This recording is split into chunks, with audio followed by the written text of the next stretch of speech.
Thank you for viewing this YouTube archive of a Conscious Consumer Network broadcast.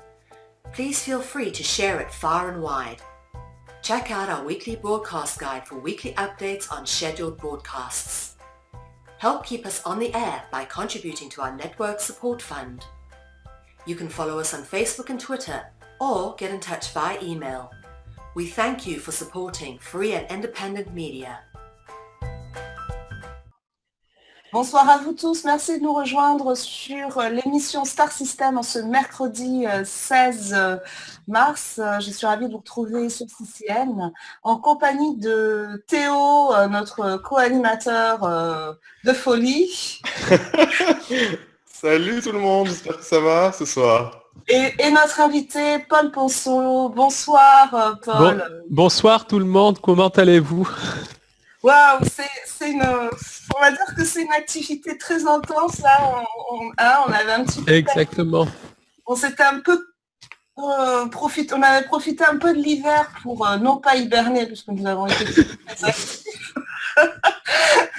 mais pour pouvoir un petit peu se reposer, recharger les batteries. Et puis là, on est reparti avec en plus des activités énergétiques qui ajoutent en plus au côté signal. Il est temps de vous remettre en marche. Mais ce soir, on va traiter du sujet. Qu'est-ce que c'est un sujet dont vous avez sûrement entendu parler ou pas. Alors c'est pour ça qu'il était intéressant justement d'amener ce sujet, de pouvoir parler tout d'abord dans cette première partie d'actualité des faits d'actualité, et dans une deuxième partie de partir sur les définitions les plus habituelles. Qu'est-ce que l'eugénisme, qu'est-ce que le transhumanisme, puisque c'est en comprenant d'où viennent ces courants, d'où sont issus ces courants, en faisant le lien avec l'histoire, que vous allez vous apercevoir que nous allons reconstruire le puzzle qui va nous servir aujourd'hui à comprendre pourquoi vous avez par exemple on te voit plus, Paul. C'est bon. Voilà, ça y est, c'est bon. Ça y est. C'est bon, vous allez vous apercevoir pourquoi on fait le lien avec, par exemple, le moustique Zika, qui fait partie, on peut le placer aussi dans cette catégorie de l'intelligence artificielle, et de la dissémination de toxines, de choses qui ne sont pas conformes avec notre bien-être, avec notre éthique et notre intégrité. Voilà pour...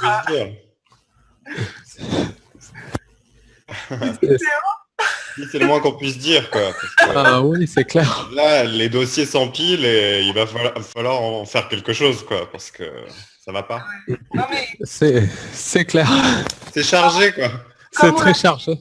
Ben oui, comme on l'avait souligné à de nombreuses reprises, parce que Paul, il faut le dire, c'est un fidèle maintenant de CCN. À chaque fois qu'on reçoit Paul, on fait le même constat. Waouh, il y a des choses qui sont de plus en plus visibles, et à chaque fois on passe d'un niveau supérieur. On se demande jusqu'où on va aller, et en même temps, on peut aussi partir du principe qu'on est vraiment à la frontière entre deux mondes. Il y a vraiment un chemin qui nous laisse la possibilité, comme le dit notre libre arbitre, de créer notre enfer ou créer notre paradis. Donc, exactement. Voilà, exactement. Tout est là. Il joue un petit peu aussi sur un peu le côté ignorant des gens qui sont un peu plongés dans les consoles, dans les iPads, dans les outils, dans la technologie de plus en plus perfectionnée. Alors, il y a le dernier iPhone 6, 7, 20, 25. Et effectivement, ça nous fait perdre de vue l'essentiel, c'est-à-dire l'essentiel, vivre en harmonie aussi avec la nature. Hein. Le printemps revient, vous l'avez senti. Il est temps de se connecter un petit peu aussi à la terre et de revenir à la nature. Et puis... ça ne veut pas dire non plus, parce qu'on s'occupe de sujets sensibles, qu'on n'est pas nous-mêmes en quête en fait, du bonheur, de la joie, de la paix. Au contraire, je crois que c'est vraiment ça en fait notre motivation première à tous, y compris sur le média CCN, que Paul, que Théo, que moi-même, c'est parce que justement on est conscient de ce qu'est l'intégrité, la paix, la joie, l'amour, qu'on peut dire non, ça ne correspond pas à quelque chose qui est, alors ça, on va le définir, ce courant qui est l'eugénisme, qui est le transhumanisme, qui est d'autres courants aussi, ne correspondent pas à notre volonté première de nous connecter avec notre essence, de nous connecter avec une nature, qu'on soit en fait à l'image aussi des peuplades natives, qu'on soit connecté en fait avec le tout. Donc ça c'est vraiment pour répondre dans un premier temps à toutes les personnes qui peuvent en fait nous taxer un peu de conspirationnistes, de dangereux, d'illuminés. Non, c'est parce qu'au contraire, on a vraiment une conscience aiguë et que chaque jour, en fait, quand on se lève et qu'on voit l'état de notre monde, on ne peut pas se dire, bon, allez, je vais aller au temple ou je vais aller que sous mon arbre, méditer toute la journée. Alors ça en participe, hein, avoir une hygiène de vie qui soit la plus saine et la plus... de toute façon, on est obligé de se reposer un minimum, hein, si on C'est ça. si on ne dort pas, moi si je ne dors pas, parfois c'est 15 heures d'affilée où il faut que je récupère, que je recharge les batteries, qu'on se remette Mais on s'épuise sinon. En connexion profonde, en osmose profonde. Et je commencerai justement cette émission avec l'actualité de Paul. Paul est libraire. Il est également journaliste, il a été journaliste spécialisé, ensuite il a créé son propre moteur, il est devenu journaliste indépendant avec son moteur de recherche indépendant pour son plus grand bien d'ailleurs, parce qu'avec des sujets comme ça, rester affilié avec telle ou telle structure, eh ben on peut pas, techniquement c'est pas possible, quoi. À un moment donné, on est toujours pris entre deux feux et on est obligé de faire un choix. Exactement. Voilà. Donc, Paul Ponceau nous a offert le recueil de plusieurs années de travail intensif, 15 à 20 ans de travail, en fait, depuis qu'il a compris ce qui se passait, il a tout condensé, il a tout, et c'est vraiment, c'est un essai, c'est plus qu'un essai, il y a une thèse, pour moi c'est une thèse, voilà, qui est très bien fournie, puisque vous avez plusieurs articles parfois qu'on reproche en fait de ne pas être illustrés de preuves, de faits. Alors là, c'est tout le contraire, puisque vous avez les faits qui sont notés, et c'est pour répondre aussi en fait à plusieurs réflexions que j'ai eues. Oui, mais d'où, alors pas que toi, Paul, hein, mais d'autres invités, mais d'où tirent leurs sources? Excusez-moi, mais là, je veux dire, soit c'est vous qui voulez pas voir, alors là c'est autre chose parce que il y a Paul qui cite ses sources, il y a d'autres personnes comme Tepa de Meta TV qui apportent régulièrement aussi les mêmes interconnexions, et puis d'autres aussi qui participent. Vous avez aussi Bob vous dit toute la vérité qui véhicule aussi, qui essaye d'avoir des éléments qui sont le plus proches de la réalité. Donc enfin, moi, c'est vrai que quand on me pose, alors j'ai posé la question un peu voilà, pour transmettre quand même l'information, pour pas faire de la rétention, mais quand on me demande, mais où Paul tire-t-il ses sources? Moi, j'ai envie de dire, regardez quand même le travail de Paul qui a de manière antérieure. Ça fait des années que Paul en fait des informations, qui les enrichit au fur et à mesure des années. C'est vraiment un travail de longue haleine, qui le mène d'ailleurs aujourd'hui jusqu'au transhumanisme avec une compréhension, alors ça c'est pour 2016, je dirais que chaque année porte son mauvais cru, et là depuis quelques années effectivement il y a une montée en puissance de ce qu'on appelle les phénomènes électromagnétiques qui sont comme notre corps est électromagnétique d'ailleurs, il faut le dire, nous rend vulnérables à des attaques qui sont d'une volonté, sinon on pourrait dire la première partie, vous êtes là, donc vous êtes dans les ondes, vous baignez dans les ondes, on va dire que vous êtes un petit peu là malgré vous, quoique maintenant avec les satellites, etc., on ne peut pas dire qu'on qu'il peut y avoir un seul endroit sur la Terre où nous sommes épargnés par ces ondes électromagnétiques. Et puis la deuxième action, c'est en tant qu'attaque psychique, oui, c'est une arme, puisque, comme Paul va nous le dire en entrée, on peut facilement vous atteindre, vous rendre malade, parce que vous pouvez développer aussi des cancers lorsque vos corps ne sont plus aptes à absorber ces particules. Ça vous crée beaucoup de tension, ça vous empêche de dormir, ça vous rend agressif. Restez toute une journée sur Internet et vous allez voir déjà dans quel état vous allez vous trouver. Mais là, c'est vraiment un flux dirigé, et je passe la parole à Paul après cette très longue introduction, je crois la plus longue que j'ai pu faire. Mais c'est vrai que le sujet est malheureusement très long, donc voilà, ça mérite vraiment qu'on s'y attarde et tout ça. Donc déjà, merci Amira pour cette émission, merci surtout de ton ouverture d'esprit, de vraiment permettre à l'information de circuler, parce que comme je disais à la conférence que j'ai donnée samedi, ça va être vraiment les prochaines années vont être capitales pour faire circuler l'information. Donc là, j'ai prévu une prochaine conférence à Paris, donc à la salle Lancelot, au 29 rue des Trois Bornes, dans le 11e arrondissement, le vendredi 22 avril, de 19h à 22h30, où je vais à nouveau aborder tout le sujet du harcèlement en réseau, harcèlement électromagnétique et tout ça. Ensuite, je vais avec Léna faire un tour de France si mes moyens me le permettent, donc pour vraiment présenter l'information un petit peu partout en province, en Belgique, en Suisse, éventuellement en Espagne et au Portugal, où il y a une grande communauté francophone, où les gens parlent beaucoup français. Donc ça, on va un petit peu voir comment organiser ça. Mais tout ça pour dire que les prochaines années, c'est vraiment capital d'informer.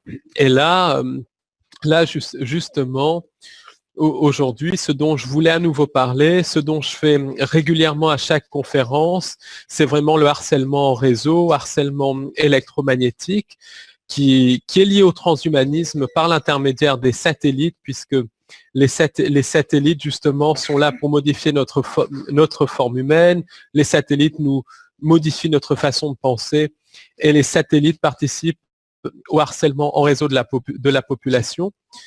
Et je voulais en parler parce que ça devient un fléau de plus en plus grand, de plus en plus préoccupant.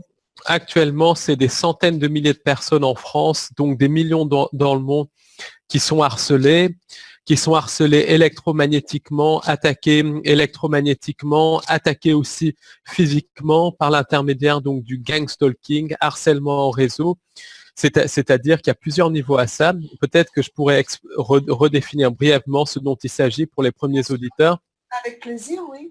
Le harcèlement en réseau, en fait, c'est basiquement des gens ça peut être des gens, des artistes, des gens créatifs, des chercheurs de vérité.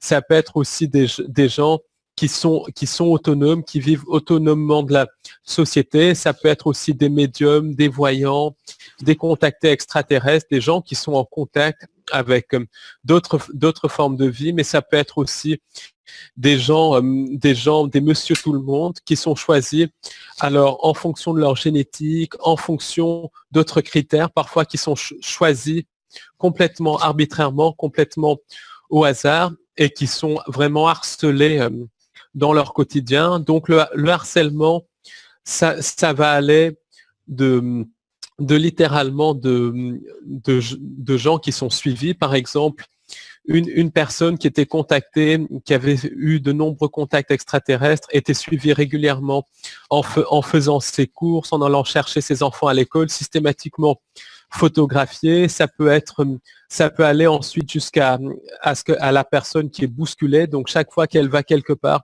elle est bousculée dans la rue. Bon, à Paris, dans le métro, c'est normal 5 ou 10 fois par jour d'être bousculée, mais quand c'est 100 ou 200 fois, et systématiquement à chaque déplacement, là c'est moins normal. Ça va aussi jusqu'aux insultes. Donc des gens sont régulièrement insultés dans la rue, sur leur lieu de travail. Les gens aussi vont s'installer dans une maison, un appartement. Systématiquement, les voisins d'à côté, les voisins du dessus, les voisins du dessous vont faire un boucan infernal à tel point que les gens vont déménager. Quand ils déménagent, rebelote, le bruit reprend, les insultes reprennent. Il y a ensuite des bruits de sirènes, très souvent des sirènes qui passent à côté de ces gens, alors qu'ils sont en pleine campagne et tout ça, loin de casernes de pompiers, loin de postes de police, mais systématiquement des bruits de sirènes. Ensuite, ça c'est un premier niveau à ça. Il y a aussi tout un niveau d'attaque électromagnétique. Les gens sont attaqués électromagnétiquement par l'intermédiaire de ce qu'on peut appeler des armes à énergie dirigée. Alors là, c'est littéralement les gens qui vont entendre dans leur tête des voix, des insultes et tout ça. C'est aussi leur santé qui est affectée.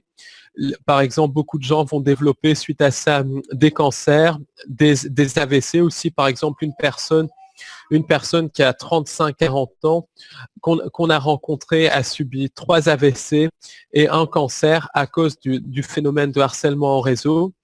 Pas plus tard qu'hier, il y a une personne qui s'est présentée au magasin pour essayer de témoigner. Il était complètement aphasique, il ne pouvait absolument pas parler suite à des attaques de harcèlement en réseau.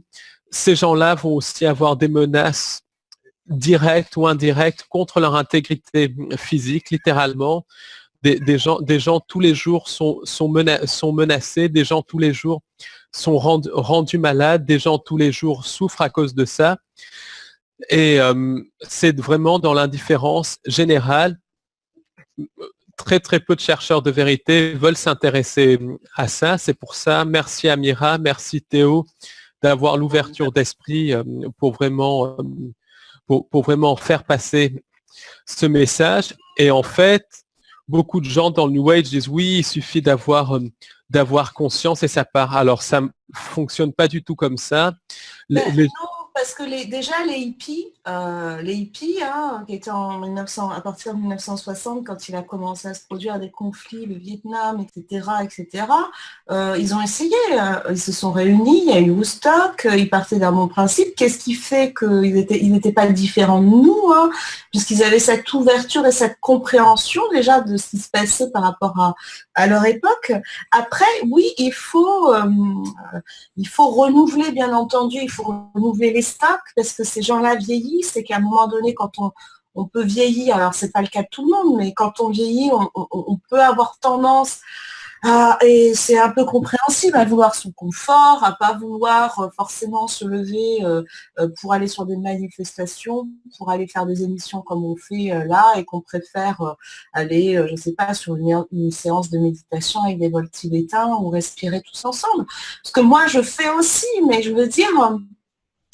après, ouais, voilà, moi je comprends aussi que, et ça il faut respecter, qu'il y a des gens comme nous qui aient une vision qui soit multiple. On ne va pas se focaliser uniquement sur une vision qui serait la vérité de ce qu'il faut faire, mais qu'on a une façon de penser globale, une globalité qui veut dire plusieurs plans, plusieurs axes, plusieurs interconnexion, et que même si, par exemple, le transhumanisme, c'est pas un sujet que je vais faire à fond, j'ai la décence de reconnaître que c'est un sujet qui s'intercale avec d'autres sujets qui forment en fait une chaîne, et que quand on tire sur une chaîne, elle est raccrochée à une autre, et ainsi de suite. Alors l'effet, je pense, l'effet esprit d'escalier aussi peut dérouter, peut faire peur. Oui, c'est clair qu'on peut avoir peur. On peut avoir peur de venir témoigner ici, on peut avoir peur de s'inscrire dans le chat en bas, on peut avoir peur en fait mais la peur, là c'est un proverbe qui me paraît judicieux de placer, la peur n'excluant absolument pas le danger, ça ne veut pas dire que parce que vous éteignez votre télé que ça n'existe pas. Mais donc... c'est ça, c'est ce que les gens n'ont absolument pas compris. Quand on entend des gens dans le New Age qui disent oui, ces choses-là existent, mais il suffit d'avoir un esprit fort, d'en prendre conscience pour que ça cesse, eh ben, ça se voit qu'ils n'ont jamais parlé à des gens qui souffrent, ils n'ont jamais reçu des appels désespérés de gens qui souffrent. Et ce qui est terrible, c'est que les gens font complètement l'autruche vis-à-vis de ça. Donc, moi, ce que j'aimerais, c'est que tous les chercheurs de vérité qui écoutent ça fassent juste passer l'information. Pourquoi? Parce que les gens qui sont derrière ça, les contrôleurs, c'est des lâches qui agissent dans le secret. Donc, plus de personnes seront au courant de ça, plus la manipulation sera exposée et plus les contrôleurs auront de la difficulté à contrôler les gens, plus ils auront de la difficulté à attaquer les gens. Donc, c'est vraiment avant tout faire passer l'information et tout ça. Donc voilà, c'est vraiment, je ferai tout dans toutes les conférences, dans toutes les interventions, je ferai passer cette information parce que c'est inadmissible que des gens souffrent, que des gens tombent malades, que des gens meurent à cause de sadiques. Il faut bien les appeler par leur nom, à cause de sadiques, à cause de psychopathes. Oui. Qui cherchent qu'une chose, c'est à prendre l'énergie vitale, à prendre l'âme des humains. Et oui. C'est cette espèce d'état de conscience, cet état de conscience inhumain, cet état de conscience qu'on peut appeler diabolique, démoniaque, qui est derrière le harcèlement au réseau, derrière le transhumanisme, derrière les rituels sataniques et derrière une grande partie de la manipulation. Donc c'est bien beau de faire des exercices méditation et tout ça, de prier. Moi je prie tous les jours, je médite tous les jours, mais à un moment donné, il faut faire autre chose. Et cette autre chose, ça passe par déjà faire passer l'information. C'est surtout être dans l'action. Être dans l'action, exactement. Ce que tu fais, ce que fait Amira, ce que font des gens comme Laurent et tout ça. Il y a que ça. Meta TV, Bob vous dit tous la vérité. Oui, on y va. Après, on choisit de le faire aussi en fonction de la personnalité, de ce qu'on dégage. L'action, ça peut être aussi créer un éco-village, faire circuler des informations aussi sur la la pédocriminalité. J'ai vu une dame d'ailleurs que tu dois connaître qui a fait une conférence à Toulouse, je crois que tu l'as citée. Oui, Sandrine Gachadoat, une personne très très courageuse. Sylvie Effinger aussi qui travaille beaucoup avec elle. Donc ça, c'est deux femmes extrêmement courageuses qui ont souffert dans leur chair, qui souffrent, leurs enfants souffrent et elles ont le courage de faire des conférences, faire passer l'information. Donc voilà, c'est vraiment génial le travail qu'elles font et bravo. Voilà. Mais oui, c'est bien de les nommer. Théo aussi va nous rappeler comment faire pour prendre si on prend le direct, parce qu'on peut en fait, lorsqu'on arrive au courant de l'émission, repartir du début, faire des pauses. Exactement. Chercher un café pendant qu'on parle. Non, surtout toi, Amira, parce que je sais que tu adores le café. Disons, quand vous arrivez sur le chat, en fait, vous avez la possibilité donc de remonter dans le temps avec la fonction DVR, en fait, où vous retournez dans le passé. Et vous pouvez retrouver toutes les informations sur la page Facebook CCN French. Et également, vous pouvez nous retrouver aussi sur YouTube. Si vous voulez, pour nous retrouver sur Google, vous tapez CCN TV. CCN TV, vous aurez toutes les informations sur le site. Voilà. Merci Théo. Alors sans plus attendre, on va vraiment privilégier en fait sur les explications sur ce qu'est ce courant, le transhumanisme, pour que vous puissiez comprendre historiquement aussi. C'est ce que je vais faire dans les quelques minutes qui arrivent. J'étais en train de faire 2-3 recherches sur le net et puis j'ai trouvé ce livre avec une belle parenthèse, hein, vous allez comprendre. Le titre, c'est Les premières victimes du transhumanisme de Jean-Marie Le Menné. Alors Jean-Marie Le Menné, c'est quand même quelqu'un qui a un parcours aux éditions Pierre-Guillaume Deroux. C'est quelqu'un qui a un parcours en fait, on va dire assez classique, investi en fait dans le service aux autres. Il était capitaine et à force de se rendre compte en fait de ce système, il a créé en fait, il a rallié une fondation qui s'appelle la fondation Jérôme Lejeune. Et il s'est dirigé vraiment sur ce qu'on appelle la bioéthique, à se poser les questions sur le devenir de l'être humain. Est-ce que c'est le principe de l'éthique, hein, est-ce que c'est éthique de simplement de mettre des puces dans le cerveau? Est-ce que c'est éthique de lâcher des virus génétiquement modifiés, soi-disant pour contrebalancer un virus Zika qui est dans la nature?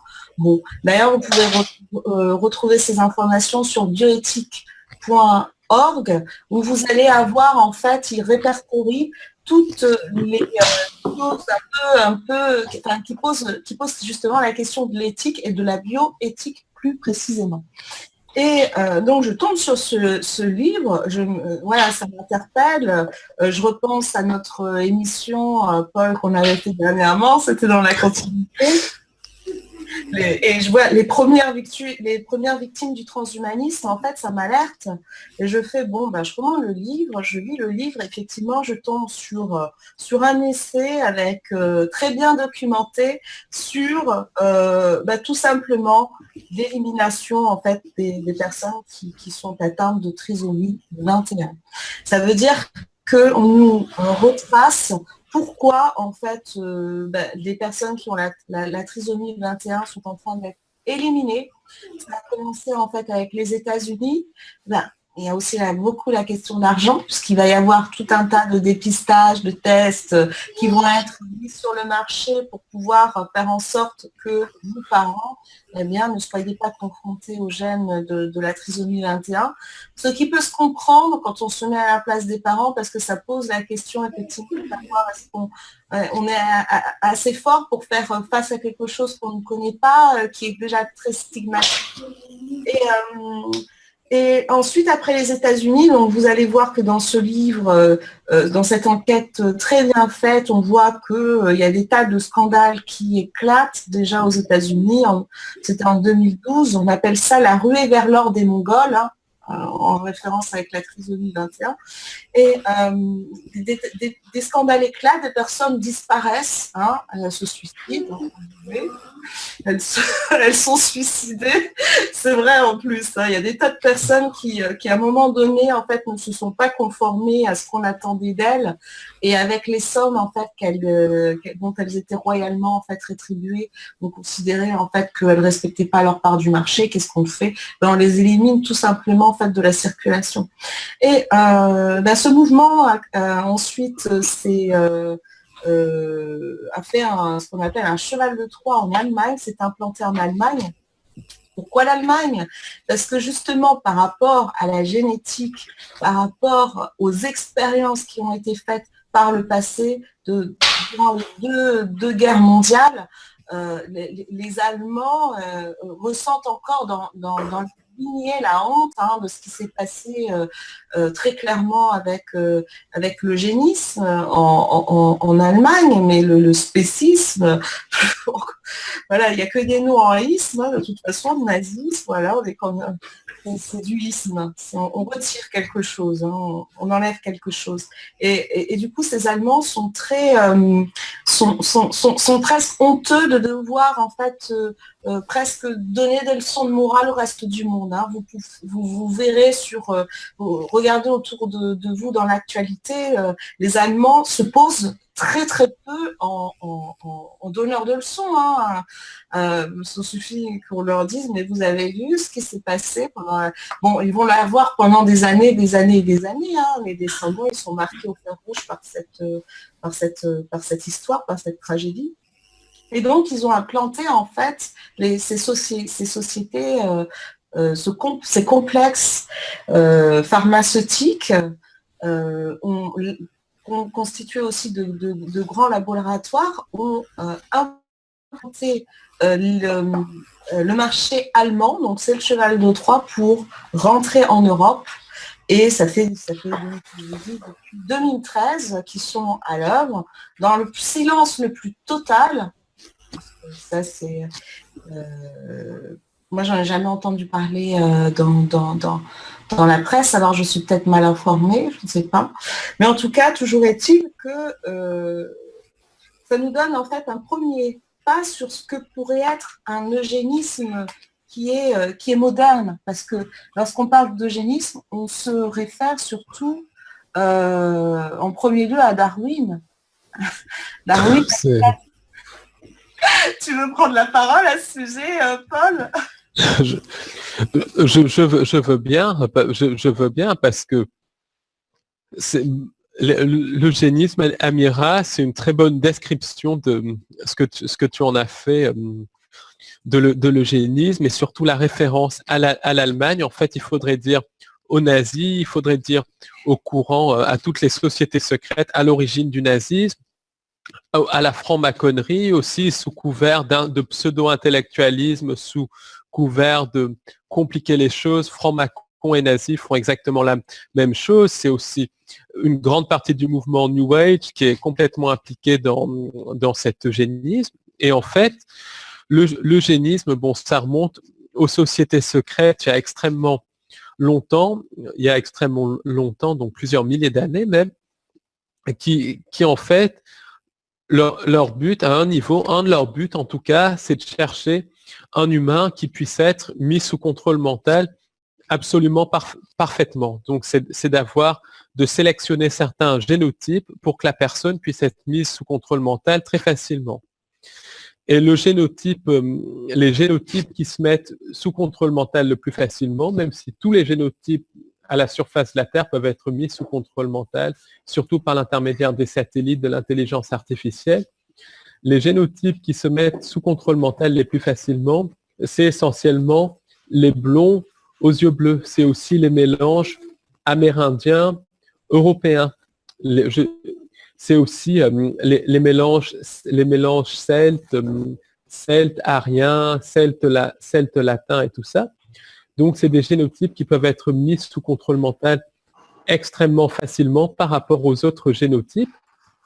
Et surtout, certains génotypes vraiment blonds aux yeux bleus, là, c'est encore plus facile que les autres. Donc, en fait, le but justement du transhumanisme, c'est vraiment de sélectionner des génotypes qui puissent être mis sous contrôle mental plus facilement que les autres. Donc, c'est quelque chose d'absolument immonde, quelque chose d'absolument infect, qui est en plus pratiqué depuis très très longtemps par toutes les sociétés secrètes.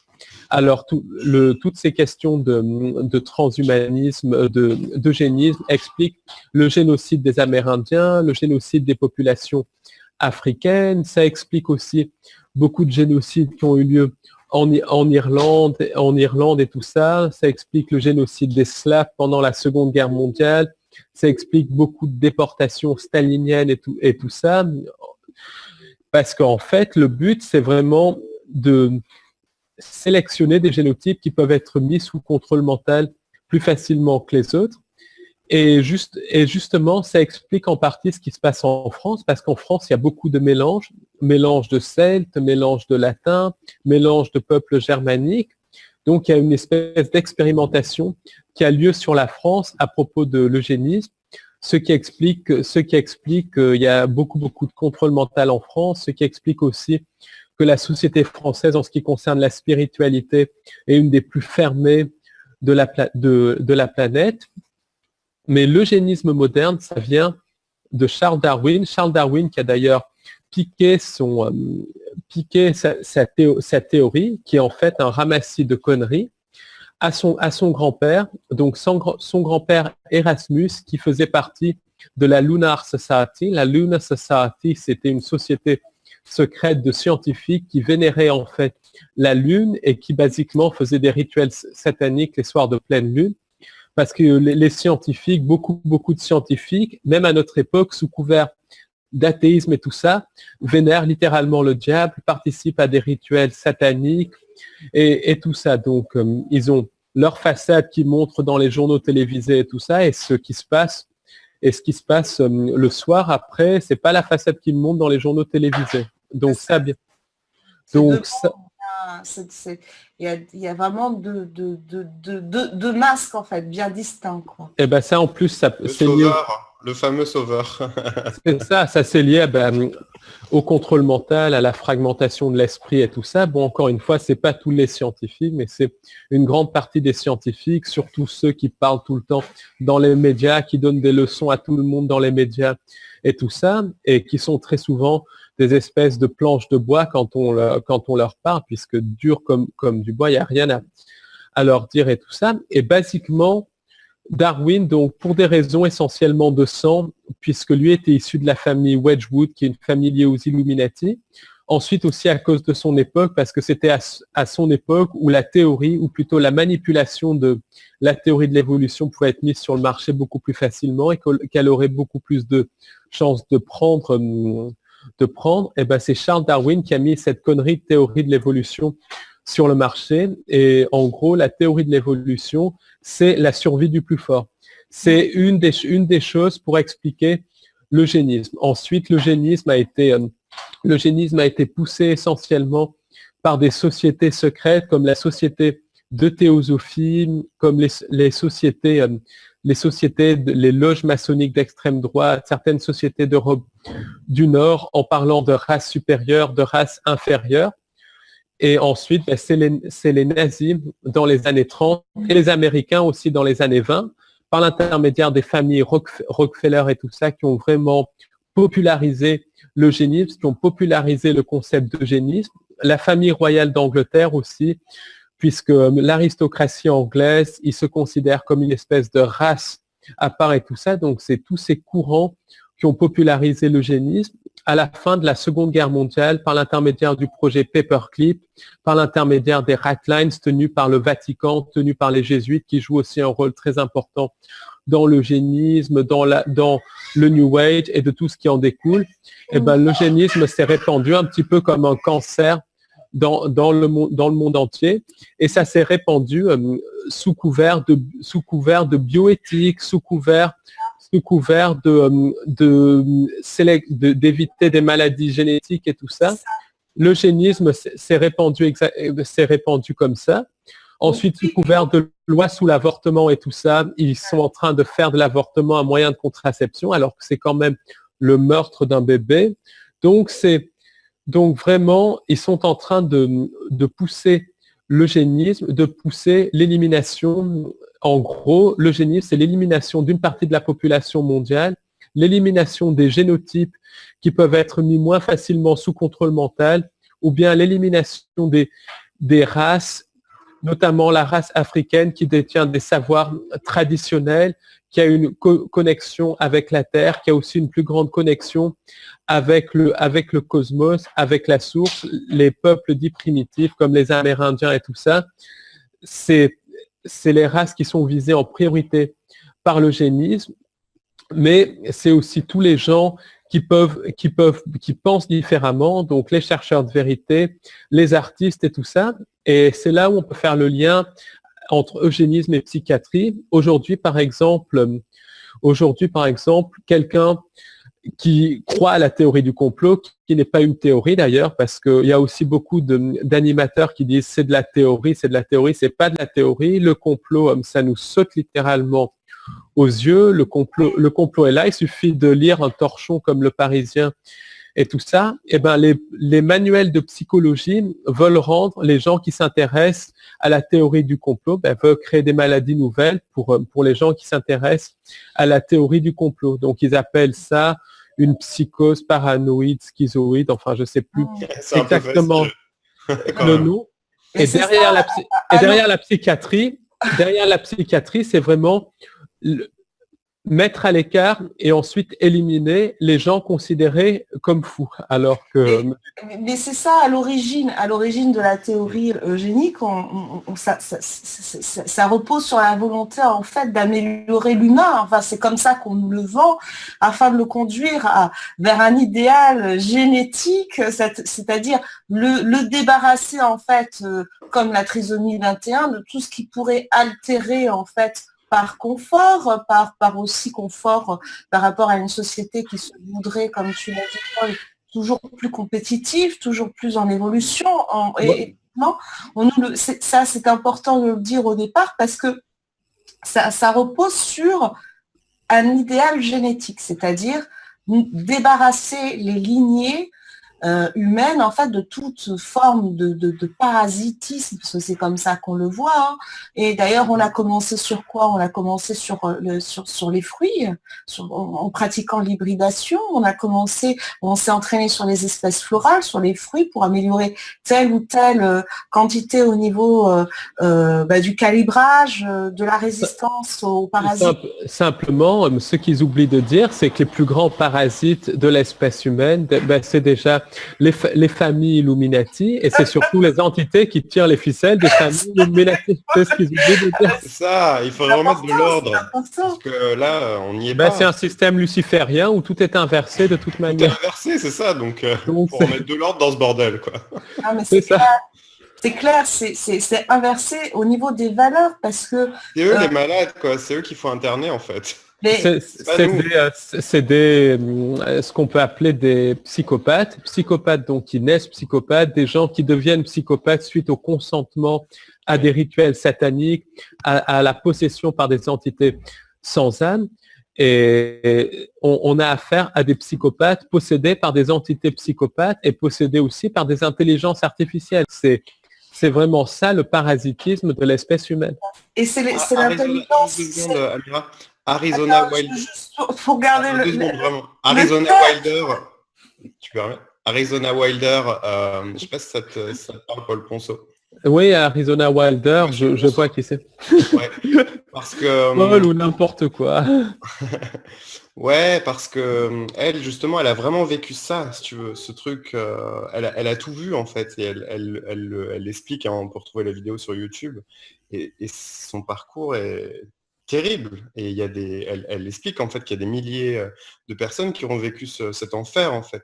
Ça, c'est important d'en parler, je pense. Ah oui, l'enfer des réseaux sataniques, l'enfer de l'eugénisme et tout ça, c'est vraiment des milliers et des milliers de personnes qui sont sacrifiées chaque année en France, donc des millions de personnes à l'échelle de la Terre. C'est un génocide qui ne dit pas son nom, et c'est d'après Jay Parker, donc Jay Parker, un autre survivant des réseaux sataniques, c'est 12% de la population mondiale, 10 à 12% de la population mondiale qui est impliquée. Donc c'est les élites à 100%, mais c'est aussi une grande partie des masses, une grande partie de la base de la pyramide qui est impliquée. Il y a littéralement des lignées sataniques parmi nous, il y a des villages sataniques, il y a des villes sataniques, donc c'est vraiment un autre fléau de la société. Là encore, quand on parle de ça, tout le monde ferme sa gueule, personne n'a envie de savoir. Pourtant, c'est une réalité. Pour pouvoir parler, c'est vrai, pour pouvoir s'exprimer. D'ailleurs, Théo, c'est une parenthèse que tu fais, mais si on regarde la continuité, il faut que les gens comprennent ce qu'est l'eugénisme, d'où ça part. Sure. Parce que Arizona, elle ne nous dit pas ce qu'est l'eugénisme. Elle nous parle plutôt des rituels sataniques, ce qui est autre chose. Mais tout est lié de toute manière, eugénisme, rituel satanique, c'est complètement lié, c'est le même état d'esprit derrière, les mêmes lignées derrière l'eugénisme et tout ça. Mais c'est vrai que pour comprendre, parce que là, on va partir sur le transhumanisme, donc il faut vraiment bien saisir d'où ça vient, pourquoi, quels sont les courants qui sont reliés à cet eugénisme. Ils prennent plusieurs formes, hein, ils prennent sur le contrôle du vivant, parce que ça va donner Monsanto avec ça en découle, ça va donner Monsanto avec les OGM, le fait de se dire qu'il y a une seule partie de la population en fait qui va pouvoir survivre après la mise sur le marché d'OGM, c'est-à-dire c'est une population qui a un certain type d'ADN pour résister à ça. Ça veut dire que ce qu'on ne nous dit pas, on nous parle d'OGM, et les OGM, c'est aussi l'eugénisme, c'est que les gens qui vont pouvoir absorber des OGM et qui vont s'en tirer, c'est ceux qui ont un patrimoine génétique qui correspond le mieux, en fait, au patrimoine génétique Illuminati et type reptilien, c'est-à-dire type exactement ça, des hybridations. D'où les hybrides. Eux, c'est leur nourriture, en fait. Ils vont pouvoir passer en travers, tandis que les humains classiques, eux qui vivent avec une alimentation depuis des millénaires qui est orientée sur quelque chose de pur, on va dire, dénué en fait de traces génétiquement modifiées, eux, ils vont avoir des modifications, en fait. Ils vont tomber malades, ça va pas aller. L'eugénisme, ça va même encore plus les OGM, ça va même encore plus loin que ça. Ça rentre dans l'eugénisme. Effectivement, comme le dit Amira, les OGM sont là pour éliminer certaines franges de la population. Pourquoi? Parce que quand on mange un OGM, quand on respire du pollen d'OGM qui est partout, on absorbe l'ADN. Et cet ADN va se greffer dans notre ADN. Quand un fragment d'ADN se greffe dans un autre ADN, ça crée des mutations. On va simplifier les choses. Qui dit mutation dit maladie dégénérative et surtout cancer. Donc toute l'épidémie de cancer qu'on connaît à l'heure actuelle, c'est dû en partie aux OGM, à la vaccination, aussi aux chemtrails et à toutes les saloperies comme ça. Donc ça participe à l'élimination de la population.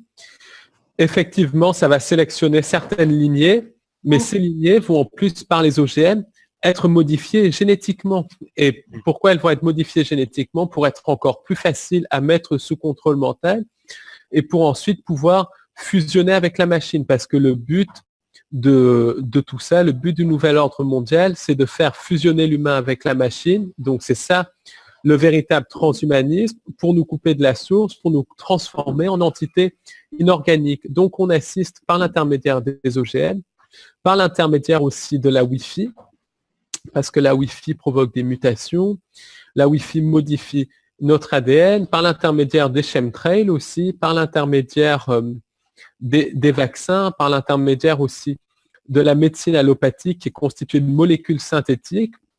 Et les molécules synthétiques, elles ne sont pas biodégradables, donc on en retrouve dans l'eau du robinet, on en retrouve partout. Donc tous les jours, on boit des petites quantités de médicaments et ces petites quantités de médicaments vont à la longue provoquer des cancers, des maladies neurodégénératives, mais vont aussi modifier la forme humaine, modifier notre ADN pour nous rendre compatibles avec la machine. Et c'est ça vraiment le transhumanisme, c'est faire fusionner certaines races humaines, certains génotypes humains, on va dire plutôt certains génotypes humains avec la machine pour transformer l'humain en entité inorganique. Et ensuite, si on monte encore d'un niveau, le but du transhumanisme, c'est de prendre nos âmes littéralement. Alors, donc, pour redonner une définition telle qu'on nous la vend, parce qu'on nous a vendu le génisme qui était une amélioration des gènes, pour le coup, le transhumanisme, c'est une théorie qui pratique, qui met en scène l'amélioration de la vie humaine par le recours à la raison, la science, la technologie, mais aussi certaines données d'origine religieuse. Et elle ambitionne de contrer la maladie, la souffrance, les handicaps en améliorant les capacités humaines, en dotant l'individu de prothèses hybrides, puisqu'on appelle ça, alors d'un point de vue thérapeutique, mais aussi d'un autre point de vue, c'est l'homme augmenté. Un homme qui aurait des capacités qui seraient cyber-biologiques. On repense à tous les films comme Terminator, Iron Man, iRobot, tous les films en fait qui montrent, et encore iRobot c'est un peu différent, mais tous les films qui montrent que l'homme peut être augmenté avec des prothèses. Et je mets vraiment en fait de côté la dimension thérapeutique, parce que lorsqu'on perd une jambe, bien entendu qu'il y a le côté confort où on a envie de pouvoir remarcher, on a envie de pouvoir avoir cette prothèse qui va nous sauver la vie et qui nous la rendre plus agréable. Mais dans le transhumanisme, c'est vendu encore une fois comme quelque chose, un bienfait pour l'humanité, avec un courant culturel, un courant scientifique, un courant d'intellectuels, puisque il y a une communauté sur la base de la NASA, une petite communauté avec une université qui est dédiée en fait à l'intelligence artificielle, avec des discours. Moi, ça m'a fait froid dans le dos. Je vous ai passé lors de la parution de cet article toutes les données avec la vidéo, donc on ne va pas la passer à l'antenne, mais vous pourrez la visionner, ou une personne très jeune on nous a passé quelqu'un qui était beau physiquement, on nous a pas pris un professeur de 70 ans, non, on nous a mis une belle personne, éclatante, les dents très blanches pour nous dire que l'homme augmenté allait, de toute manière, d'une manière ou d'une autre, s'imposer pour les années à venir. Et on nous donne d'autres exemples où pour postuler, par exemple, à un entretien d'embauche, eh bien, tel ou tel candidat sera retenu sur le fait qu'il a une implant, qu'il a déjà validé le fait d'avoir le corps étranger symbolisant en fait l'entreprise ou la société pour lequel il postule, déjà implanté dans le corps. C'est là, en fait, dans ce transhumanisme qui est vendu comme quelque chose qui va pouvoir nous faire augmenter nos capacités humaines déjà existantes, d'ailleurs sans travail sur soi, on le dit, hein. Là, il suffit d'une puce interne décachée pour nous fabriquer nos super pouvoirs. Donc, on n'a pas de travail à faire. Voilà, donc c'était important de bien placer ce qu'était le transhumanisme d'un point de vue courant, parce que si on ne classe pas ce courant, les gens ne comprennent pas pourquoi d'un seul coup on leur dit attention, danger. Pourquoi c'est dangereux. Mais c'est ça, le transhumanisme. Le transhumanisme, alors, c'est très bonne définition. Tu as bien synthétisé le but qu'il y a derrière. En fait, à la base, c'est vraiment la fusion de l'humain avec la machine, non pas pour rendre l'homme immortel et tout ça, mais pour couper l'humain de la source, pour couper l'humain de sa connexion divine, pour pouvoir phagocyter l'âme humaine. Et en fait, le transhumanisme, on pourrait peut-être voir d'où ça vient, et ensuite un petit peu les origines, d'où ça vient et tout ça, et ensuite voir un petit peu comment c'est en train d'être mis en place, comment c'est en train d'être vendu aux gens. Mais en gros, le transhumanisme, le but final, c'est de phagocyter nos âmes. Pourquoi? Parce qu'il présente les corps transhumains comme immortels et tout ça, mais la seule immortalité, c'est quand on retourne à la vraie source, quand on se reconnecte à la vraie création. Là, on peut être immortel encore physique, sans besoin de transhumanisme. Le transhumanisme, c'est la fusion de l'homme avec la machine. C'est un corps inorganique, c'est un corps qui est condamné de toute façon, comme il n'y a pas de connexion divine pour le recharger, par les lois de l'entropie, qui est condamné à dégénérer et à disparaître. Donc, il faut bien comprendre ça. Le transhumanisme, c'est vraiment fait pour prendre nos âmes. Donc, d'où vient le transhumanisme?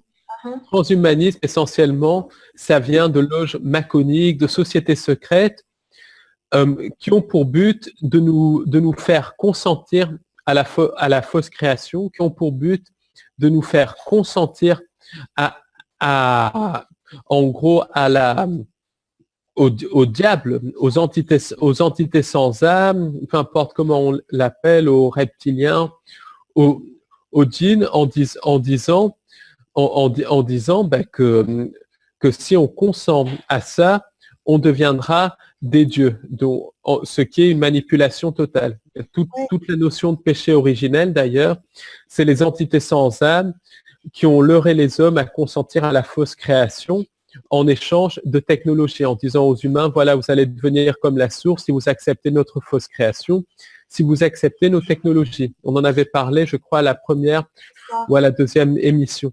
Et là, les sociétés secrètes disent à leurs adeptes, oui, vous allez avoir la connaissance, vous allez avoir l'initiation, vous allez participer à des rituels sataniques, vous allez être habité par une entité, vous allez perdre votre âme, mais vous allez avoir le pouvoir, vous allez être comme des dieux. Et en fait, des faux dieux, comme des entités sans âme et tout ça. Et c'est vraiment le but du transhumanisme, c'est de nous faire croire que fusionner avec la machine nous transformera en Dieu, alors que c'est complètement faux, c'est une énorme manipulation. Et en gros, le mouvement transhumaniste, ça vient des sociétés secrètes comme les jésuites, comme la franc-maçonnerie, comme l'international nazi aussi, qui, par la technologie qu'elle maîtrise, joue un rôle très important dans le transhumanisme. Et le transhumanisme, le but, c'est aussi de prendre les âmes, de phagocyter les âmes pour faire fusionner l'âme humaine dans la conscience collective de la fausse création, du diable, démiurge et entité sans âme. Et celui qui a popularisé le concept de transhumanisme, c'est un des héros du New Age, c'est Pierre Teilhard de Chardin. Donc aussi, en gros, quelqu'un qui est à l'origine de nombreuses escroqueries à propos de la théorie de l'évolution, notamment l'homme de Piltdown. C'est lui qui a popularisé le transhumanisme par son concept de noosphère. Donc c'était un père jésuite, qui dit jésuite, dit aussi international nazi, société secrète satanique.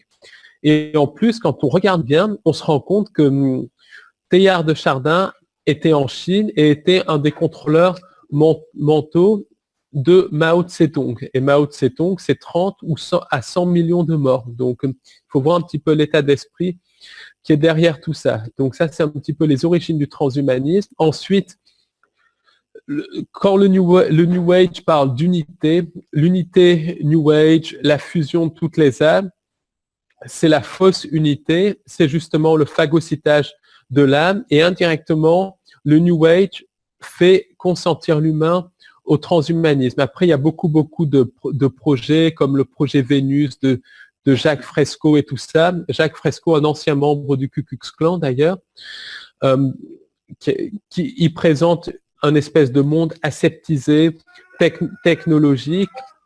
Et là, Vénus, d'ailleurs, c'est un autre nom pour Vénus, Lucifer, une des faces du démiurge, une des faces du diable. Tout ça, c'est fait pour pousser cette notion de transhumanisme, cette notion de perte de l'âme, cette notion de perte de notre originalité, de perte de notre individualité. Donc, individualité en tant qu'originalité. Et c'est ce que veut le New Age, c'est ce que veut le transhumanisme. Le transhumanisme veut littéralement, le but du transhumanisme, c'est de littéralement prendre nos âmes. Donc tout ça, c'est un petit peu poussé par le mouvement New Age, la maçonnerie et tout. Alors, après, il y a des mécanismes de consentement. Pour que les humains consentent au transhumanisme, ils mettent en valeur les aspects thérapeutiques. Les aspects thérapeutiques, comme tu disais, Amira, avec les jambes intelligentes et tout ça, qui, dans certains cas, peuvent vraiment aider, peuvent vraiment sauver des vies et tout ça. Donc, ils mettent ça en avant pour que les humains consentent symboliquement à ça. Ensuite, ils disent aussi beaucoup de conneries, comme par exemple, ils ont mis en avant le cœur artificiel Karma. Donc ça, c'est une énorme escroquerie qui tue en gros plus rapidement que les maladies cardiaques. En plus, quand on regarde qui est derrière Karma, on s'aperçoit que c'est Airbus, EADS et tout ça, donc des compagnies militaires, et les militaires sont pas là pour aider les gens. Ça, c'est vraiment pour que les gens consentent au transhumanisme, pour qu'ils se disent le transhumanisme, c'est magnifique et tout ça. Là encore, c'est des espèces de scientifiques ignorants, empoisonneurs qui présentent ça comme quelque chose de magique et tout ça. Voilà, ils veulent avoir un peu de semblant de gloire, un peu de brillant, d'avoir créé quelque chose, mais c'est des arrivistes, puisque... Complètement. Voilà, ils mettent sur le marché, ils mettent en exergue les biotechnologies pour nous vendre le truc, hein, pour nous le rendre humaniste, justement pour participer à ce courant humaniste. Après, ce qu'on ne s'aperçoit pas, c'est que lorsque tu commences à rentrer en fait dans le cerveau de quelqu'un qui a Parkinson, pour lui mettre des électrodes, pour le contrôler à distance, là, il y a déjà une question d'éthique en train de se poser. Et ça aggrave très souvent la maladie en plus. Ça aggrave la maladie parce que déjà, ça ne soigne pas la cause, on soigne les symptômes, c'est-à-dire les tremblements, en implantant les choses directement. La zone, en fait, c'est un grain de riz, ça correspond à un grain de riz en fait dans le cerveau. Mais la question, et c'est ça que je trouve complètement fou, et c'est là en fait où on voit que le pouvoir, en fait, le pouvoir citoyen est vraiment, on l'a balayé d'un revers de main au profit de la science, des intellects et des politiques, c'est de se dire, mais est-ce que c'est éthique? C'est la question de l'éthique. Est-ce qu'on peut contrôler déjà quelqu'un à distance? Alors nous, pour nous habituer à ça, on nous le fait passer d'un point de vue thérapeutique en disant, Ils sont atteints de Parkinson, mais je mets ma main à couper là. Je mets ma main à couper qu'on peut très bien se passer de cette machine en travaillant sur d'autres aspects thérapeutiques. Exactement. De toute façon, toutes les maladies, quand on voit la médecine de Hammer et tout ça, Hammer qui a fait des années de prison en France d'ailleurs pour avoir guéri des gens du cancer, on sait que toutes les maladies naissent d'un traumatisme et qu'en soignant le traumatisme, on peut réduire l'intensité de la maladie, voire la guérir complètement. Ça, c'est des faits qui sont scientifiquement prouvés. Il y a des médecins qui arrivent à soigner comme ça et tout ça. Ça, c'est la cause primaire de absolument toutes les maladies, que ça soit la simple grippe ou le cancer, il y a toujours un traumatisme derrière. La chose, c'est d'identifier le traumatisme et de le soigner, de faire un décodage biologique. Donc ça, c'est une chose. Ensuite, de deux, c'est effectivement pour que la manipulation puisse avoir lieu, les humains, donc collectivement, doivent consentir d'une manière ou d'une autre à ça. Donc, ils utilisent cet aspect thérapeutique avec un petit côté positif. Donc, par exemple, les amputés qui peuvent remarcher et tout ça, mais avec beaucoup de côtés complètement négatifs. Mais ils utilisent les petits aspects positifs pour que les humains consentent. Ensuite, ils vont faire un autre type de consentement qui est plus direct.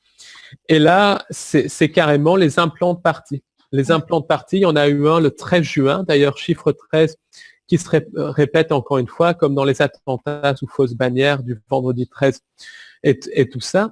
Et le 13 juin 2015, à Paris, il y a eu un implant de partie sponsorisé par la mairie de Paris, des entreprises publiques et tout ça, où moyennant 300 €, on pouvait avoir une puce greffée sous la peau pour mieux faire fonctionner son iPhone. Et il y a beaucoup de gens qui ont consenti à la puce pour ça. C'est cher en plus pour cette merde. C'est très cher, mais il y a des gens qui ont consenti. Faut vraiment être con, quoi, là, désolé. Mais là, c'est vraiment la stupidité, la connerie humaine. C'est littéralement. En plus, il faut l'enlever. Le truc, c'est qu'à un moment donné, il faut l'enlever, je crois, au bout d'un an ou deux. C'est carrément une mutilation. C'est de la folie. Mais c'est ça, c'est éthique d'avoir un corps étranger. Après, ça, c'est le premier pas pour habituer l'homme à se familiariser, parce que quand même, ça fait peur de se planter. Oui, mais après, ce qu'ils diront, c'est qu'après, il y a tout l'aspect du projet Bluebeam. Après, il y aura l'arrivée d'un faux sauveur externe. Alors, faux sauveur externe, ça peut être une pseudo-confédération galactique, ça peut être même un homme politique, ça peut être un quidam qui est choisi par le nouvel ordre mondial, qui viendra sauver l'humanité d'un espèce de chaos organisé. Alors, pas forcément un chaos spectaculaire, un chaos organisé. Et en gros, il dira qu'il est notre Dieu, qu'il vient de notre Dieu. Il dira aussi il dira, si c'est des extraterrestres, ils diront qu'ils nous ont carrément créé, ce qui est faux, parce qu'il n'y a que Dieu, il n'y a que la source qui crée. Et ils nous diront... Ils ont participé quand même. Ils ont participé, ils nous ont génétiquement modifiés, mais pas créés à proprement parler, puisque notre âme, ce qui nous relie à Dieu, c'est uniquement Dieu, c'est la source qui crée. Et après, ils diront, si vous voulez être comme nous, vous accepterez la puce. Alors, ça sera un consentement symbolique parce qu'on est déjà tous pucés, mais symboliquement, en acceptant la puce, les humains accepteront de fusionner avec la machine et là, ils accepteront de devenir inorganiques, de perdre leur connexion divine. Donc là, bien sûr, fusion avec la machine, je ne parle pas des pacemakers, je ne parle pas des prothèses de hanche et tout ça, je parle vraiment fusion avec la machine en échange de pouvoir psychique, en échange d'amélioration du corps, pas de guérison, mais vraiment d'amélioration du corps, en échange de connexion avec la divinité et tout ça. En gros, ils nous l'auront à consentir à fusionner avec la machine. Et ensuite, comme ils ne peuvent pas créer la réalité, eh ben, ils sont en train de nous faire créer la réalité pour eux par l'intermédiaire de nombreux films qui parlent de transhumanisme, des films qui agissent sur le subconscient, qui agissent sur notre ADN, et c'est par l'intermédiaire de notre ADN qu'on crée la réalité voulue par les entités sans âme. Donc, ils nous leurrent à créer notre propre prison. Mais Alors, juste un truc... il y a des grandes figures, en fait de la Silicon Valley qui soutiennent ce mouvement, puisque vous avez Bill Gates qui nourrit de nombreux projets d'amélioration de la vie à travers sa fondation. Il injecte énormément d'argent, puisqu'il est directement en rapport avec la NASA pour financer ses universités, vous vous doutez bien. Bill Gates, que je surnomme Lucrèce Borgia, l'empoisonneur. Oui, mais il est pour la dépopulation, le gars. Ah oui, il empoisonne des millions et des millions d'enfants chaque année avec ses campagnes d'injection de merde aux enfants. Hein. Mais en plus, il est comment on appelle ça c'est-à-dire qu'il est décomplexé par rapport à ça, il le dit bien. Ah oui, complètement, et tout ça. Il y a une équation, et sur l'équation, pour faire baisser les gaz à effet de serre, il faut réduire la population. Donc on va y arriver par les vaccins et compagnie. C'est bien exactement. Ça, c'est bien entendu la façade, puisqu'on nous dit que l'être humain, en fait, consomme trop, qu'il est... c'est parce qu'il déteste l'être humain, point. Il faut être logique. Il faut dire les choses telles qu'elles sont.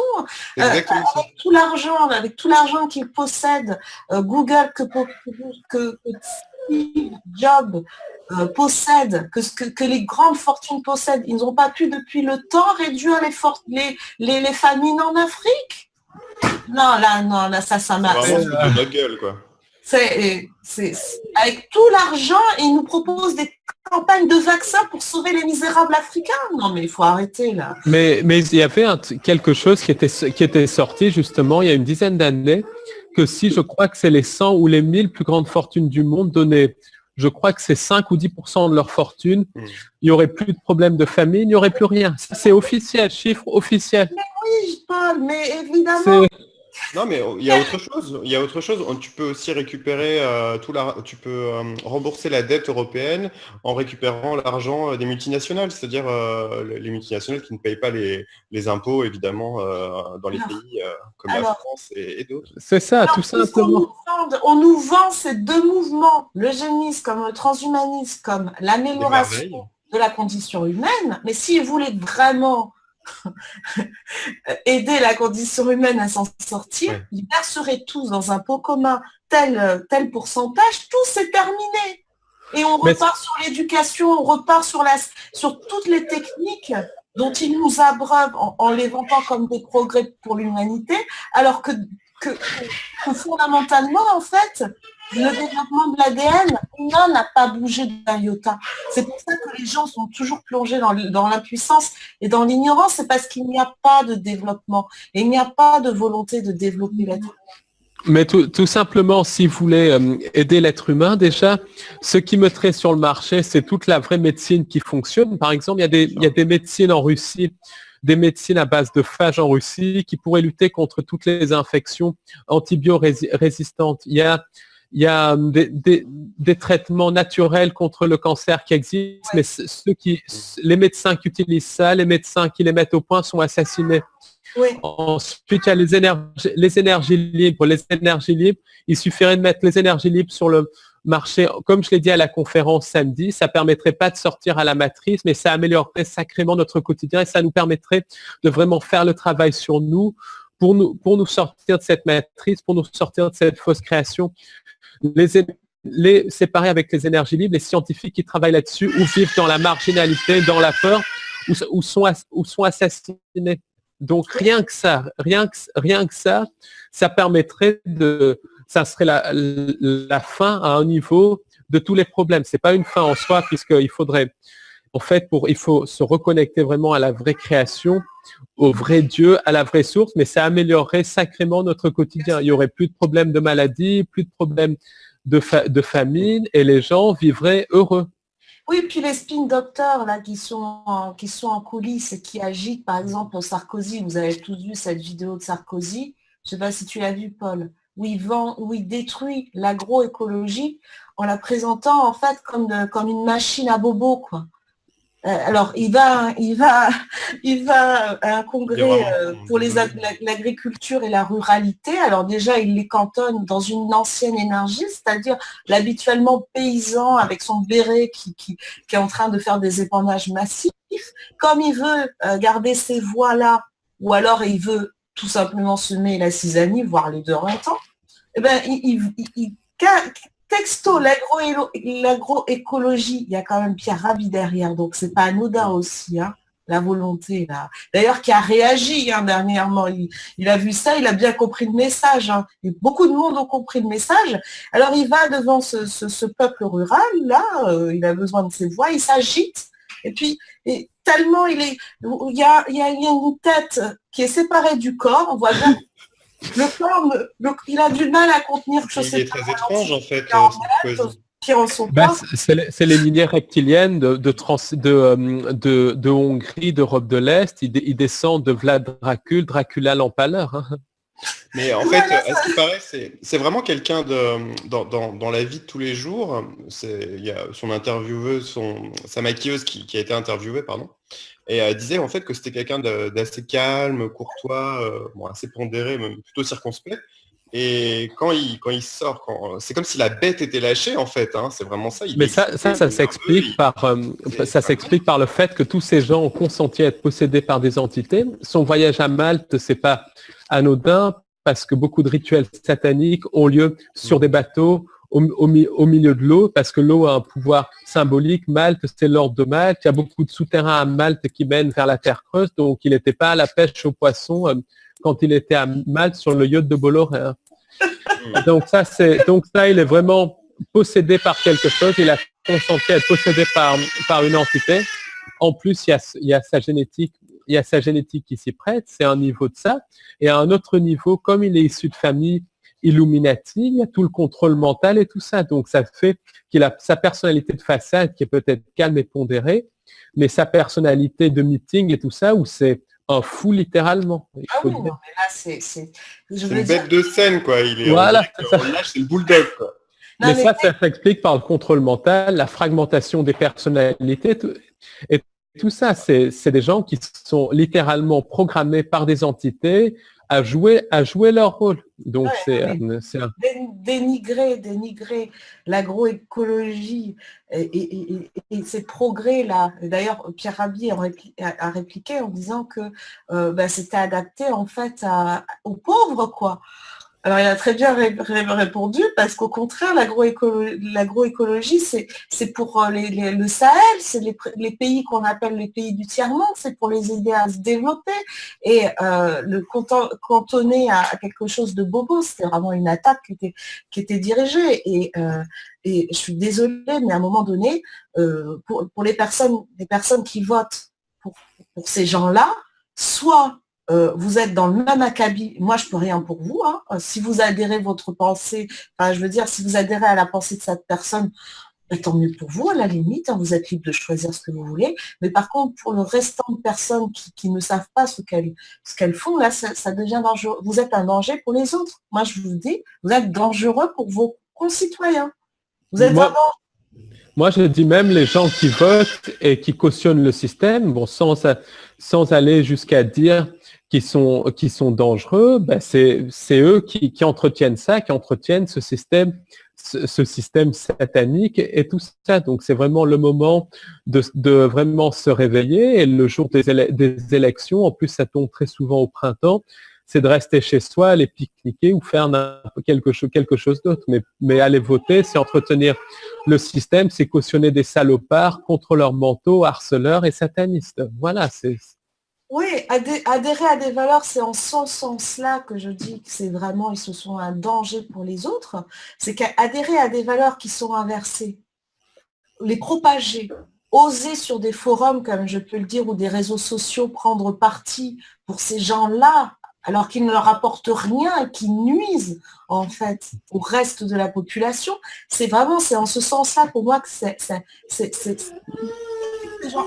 franchement, je l'assume. Mais je vois ce que tu veux dire parce que il y a même beaucoup de gens, par exemple, beaucoup de gens dans l'alternative se réclament des valeurs de la laïcité et tout ça, les valeurs de la République. Il faut voir ce que sont les valeurs de la laïcité, les valeurs de la République. Laïcité, c'est en gros darwinisme, franc-maçonnerie et tout ça. Valeur de la République, c'est assassiner des innocents. Oui, c'est ça. Alors après, qu'on vienne pas nous dire que quand on parle de cette femme-là qui fait ses conférences pour défendre ses enfants, pour pas mourir de stress, d'angoisse ou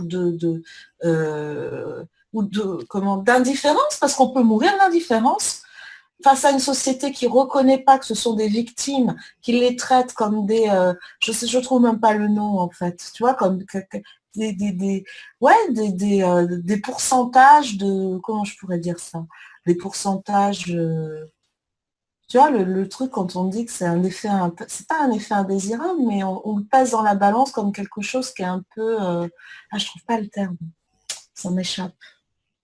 Voilà, on dit qu'il y a un pourcentage qui est, ça va me revenir. Ça va me revenir, mais tu Moi vois. aussi, j'ai du mal avec le mental parfois. Le mental Non, est tellement je vois clairement l'image en fait. Là, je suis très visuelle ce soir. Je suis pas du tout mentale là-dessus. Je suis très visuelle et je pense vraiment à toutes ces personnes là qui vivent des moments difficiles parce qu'ils sont dans l'indifférence totale, dans le mépris total de leurs concitoyens qui les regardent avec des yeux hagards en pensant à des valeurs inversées, qui ont perdu leur impuissance, parce que c'est ça, au profit, qui ont donné leur consentement, qui ont donné leur puissance à des gens qui sont dans des sociétés secrètes, qui prennent toute leur énergie, qui ne leur laissent rien du tout, donc tout le monde est perdant. Et et voilà en fait l'enjeu en gros. 2016-2017, il y a toute la partie ésotérique là qui est concentrée dans ces sociétés qui permettent de faire perdurer ce système. À l'Élysée, c'est blindé de ces spin doctors, de ces conseillers qui sont ésotériques jusqu'au bout des ongles, qui connaissent les rituels par cœur, qui connaissent comment vous bloquer la gorge, votre troisième œil, comment vous immobiliser à distance, comment faire en sorte que vous allez être possédé par des entités négatives qui vont vous faire disparaître de la circulation, comment vous faire avoir une crise cardiaque. Tout ça, ils le savent sur le bout des doigts. Mais c'est à eux que vous donnez votre pouvoir. On ne le répétera jamais assez. Regardez le Panthéon, regardez les symboles qui se trouvent sur le Panthéon. Ce n'est pas anodin. Voilà. Mais c'est ça, c'est littéralement, la France et tous les pays du monde sont dirigés par des satanistes, par des tueurs d'enfants, par des cannibales, disons les choses, et derrière eux, il y a vraiment des entités sans âme qu'on peut appeler reptiliens, qu'on peut appeler démons, djinns, et pendant ce temps, les gens sont en train de parler de tel ou tel ministre, de comment est habillé tel ou tel ministre, tel ou tel monsieur ou madame ministre, enfin peu importe, ils font des espèces de people, et tout ça, ils présentent la campagne électorale et tout ça comme quelque chose de people, comme quelque chose de bon enfant, sans même regarder les forces qui sont derrière tout ça, des forces sataniques, littéralement. Mais les gens, ils oublient ça. C'est comme même Sarkozy sur le yacht de Bolloré. Les gens, ils disaient, ah oui, il va sur le yacht de Bolloré, il va avec des gens riches et tout ça. C'est vrai que c'est écœurant en plein cœur d'une crise économique, mais si ce n'était que ça, comme je vous ai dit tout à l'heure, il faisait autre chose que de passer du bon temps avec un ami riche sur le yacht de Bolloré. Il suffit de voir le symbolisme de Malte, ce qui se passe à Malte, le symbolisme de l'eau pour les satanistes et tout ça. Il suffit de faire les recherches et tout ça. Donc, les gens, il faut qu'ils aient vraiment cette perspective globale pour comprendre face à quoi on a affaire. Oui, mais parce qu'il y a quand même une logique. Moi, je suis quelqu'un de très logique, très pragmatique. Je vérifie tout ce que je dis, en fait. Je n'avance jamais quelque chose sans que je ne l'ai pas vérifié, sans que je ne l'ai pas recoupé, sans que je ne me suis pas aperçue qu'il y avait une résonance et qu'il y avait plusieurs interconnexions. Alors, si je suis capable de le faire, pourquoi les gens tournent la tête en disant non, c'est pas vrai? Pourquoi vous avez de la désinformation sur la 2, sur des magazines aussi qui essaient de mettre les médias alternatifs ou les penseurs les penseurs de vérité, c'est un peu fort, les chercheurs de vérité plutôt, quoique, ils pensent aussi, mais comme des êtres qui sont, excusez-moi le terme, qui sont cons, idiots, abrutis, Perché, philosophe. qui sont atteints, quoi, qui sont marginaux. Je suis désolée. C'est pas un luxe, la spiritualité, c'est pas un luxe. Et tout est spirituel dans la vie. C'est pas un luxe, bravo. La spiritualité, c'est pas un luxe. On pourrait en faire un sponsor, tu sais. Non, mais c'est vrai, quand vous rentrez... Ça pourrait faire le nouveau Je suis Charlie, la spiritualité n'est pas un luxe. C'est trop grave quand tu vois le niveau de conscience de certaines personnes, quoi. Mais elles ne parlent que de choses absolument inintéressantes, quoi, toute la journée. Qu'est-ce qu'elles ont vu comme programme à la télé ou ce qu'elles ont fait comme course, quoi. Mais c'est ça. Par exemple, ça me dérange pas ces gens-là qui disent ça. Moi, je préfère ça qui disent oui, je vais voter Sarkozy. Alors là, même là, je comprends pas. Parce qu'après ce qu'on voit, après ce qu'il dit, il faut être maso pour aller voter pour ces gens-là. Il faut être vraiment maso. Qu'est-ce qui va se passer si personne ne vote? Qu'est-ce qu'il y a? On va nous sortir l'épouvantail. Moi, je le dis, ne votez pas et on va voir ce que ça donne. Ne votez pas! Ne votez pas! Si vous votez à chaque fois, le système, on repart d'un cran. Mais c'est très grave l'abstention, parce qu'il y a des niveaux d'abstention vraiment records en plus. Mais déchirez pas d'abstention, jetez votre carte électorale. C'est ce qui a été fait. C'est sponsorisé. C'est sponsorisé. Les gens brûlent leur carte d'électeur. C'est quand même trop fort. Toute la démocratie actuelle est rattachée à l'Égypte, à l'énergie ancienne qui est basée sur l'Égypte, qui est basée sur l'esclavage. La copie de l'Égypte. La division des communautés, c'est ce qu'on est en train de vivre. Donc, ne votez plus pour ce système qui ne répond à aucun critère, qui ne vous donne aucune solution. Aucun pouvoir. Mais au bout du jour, en fait, un espèce de vivier élitiste auquel vous devez marcher sur la tête de dizaines de personnes pour parvenir à avoir un salaire qui soit plus que le SMIC. Non. Là, il est temps de trouver les solutions, de se tourner vers les solutions qui sont les ateliers constituants. Vous allez pouvoir reprendre votre souveraineté. Tournez-vous vers Étienne Chouard pour aller écrire la Constitution. Moi, je dirais même se retourner sur nous-mêmes, sur notre pouvoir créateur, créer notre propre richesse. On a tous des capacités, de créer, qu'on se tourne sur nos capacités. Chacun les a, plutôt que de se tourner même vers le milieu de l'entreprise, un milieu de requins, de francs-maçons, plutôt que de se tourner qu'on reprenne tous notre pouvoir créateur, notre pouvoir de se gérer, et tout fonctionnera très bien. Il n'y aura plus de souffrance, plus de guerre, plus de division et tout ça. D'ailleurs, beaucoup de communautés autogérées au Canada, en Angleterre, dans le monde anglo-saxon, même des éco-villages en France fonctionnent extrêmement bien, voilà, sans l'aide de personne, sans autorité extérieure, sans gouvernement et tout ça. Pourquoi? Parce que les vrais humains, les humains qui ont encore la connexion divine, on est tout à fait capable de gérer notre vie, de vivre en paix et en harmonie avec la nature. Oui, la connexion divine, on la voit tous les jours. Et simplement, ce que les gens ne comprennent pas, c'est que des chaînes comme TF1, France 2 ou n'importe quoi, les politiciens, les pontes de la science et tout ça, eh ben, ils nous abrutissent, ils nous avilissent complètement, ils nous font passer pour des connards, alors que l'humain est tout sauf un connard. On est des êtres qui ont une âme, on est des êtres géniaux. Simplement, on nous a manipulés à penser qu'on a culpabilisé, à penser qu'on est bête, à penser qu'on est stupide, à penser qu'on ne peut pas se gouverner nous-mêmes en pensant qu'on est mauvais et tout ça, alors que le vrai humain est tout sauf mauvais. Le vrai humain, on n'a qu'à voir des exemples de solidarité. On en voit aussi tous les jours, personne n'en parle, mais c'est génial. Les humains qui ont vraiment la connexion divine, ceux qui sont capables de faire, c'est génial, c'est génial.